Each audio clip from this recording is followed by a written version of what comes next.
10,000 years before Christ, the Earth was young again. The great ice had melted. Rivers carved new paths. Forests stretched where glaciers once stood. And scattered across this reborn world, humankind began to change. They no longer chased a hunt. They built homes. They no longer feared the storm. They learned to tame the land. This was the dawn of civilization. Around 10,000 years before Christ, the world's first communities appeared in the ancient land we now call the Fertile Crescent. Stretching across today's Iraq, Syria, and Turkey, people discovered a miracle, the seed. They learned that what they gathered could be planted, that life itself could be grown and harvested. Villages like Jericho, one of the oldest towns on Earth, rose beside the Jordan River. And far to the north, in what is now Turkey, a place called Catalhoyuk became one of humanity's first cities. A maze of homes built side by side, rooftops serving as streets. Before this age, humans wandered the earth as hunters and gatherers. But now they settled. They planted. They waited. They became farmers. Wheat, barley, and lentils filled their baskets. Goats and sheep were tamed. Clay ovens glowed with bread and roasted meat. For the first time, humans built a future, one harvest at a time. These early people had no kings, no coins, no cities of marble, but they had community. They shared work, raised families, and learned to trust the rhythm of the seasons. This was the birth of human cooperation and the beginning of civilization itself. To understand the world, they turned to the unseen. Lightning, rain, birth, and death, all were signs from spirits beyond sight. Their belief was called animism, the idea that everything had a soul, the river, the mountain, the tree. They built sacred places, like Göbekli Tepe in modern Turkey, where towering stones carved with lions, snakes, and vultures stood in silent circles. Here, they danced, prayed, and offered gifts to the powers they could not name. These were humanity's first priests, not temples, but the earth itself. Power, in those early days, was not born from gold or armies.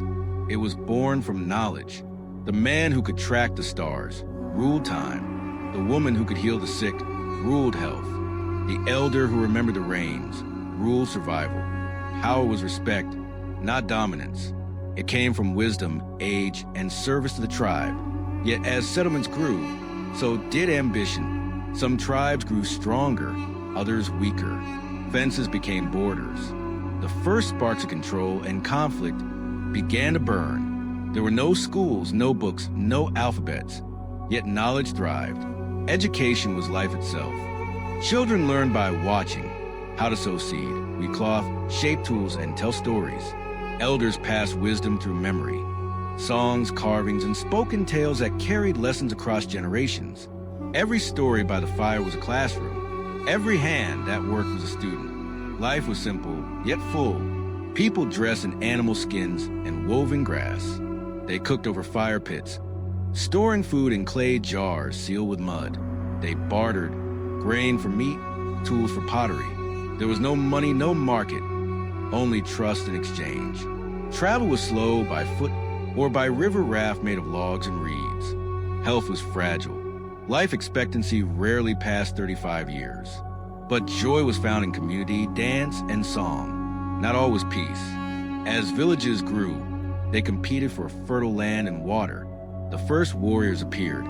Hunters turned defenders, armed with stones, spears, and bows.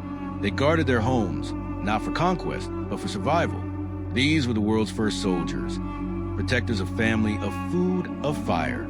They buried their dead with care, gifts of food, tools, and ornaments for the next world. They believed life was a circle. Death was not the end, only a doorway. Their graves tell us who they were. Not savages, but dreamers of eternity. 10,000 years before Christ, the first seeds of our world were planted. In soil, in memory, in spirit. They had no nations, yet they built communities. They had no writing, yet they told stories. They had no kings, yet they ruled with wisdom. From them, all of us descend. And though their cities have crumbled to dust, their greatest invention still lives, human connection. If you want to explore more insights from history's greatest minds and ancient wisdom, hit that subscribe button. Griot, where forgotten voices speak again.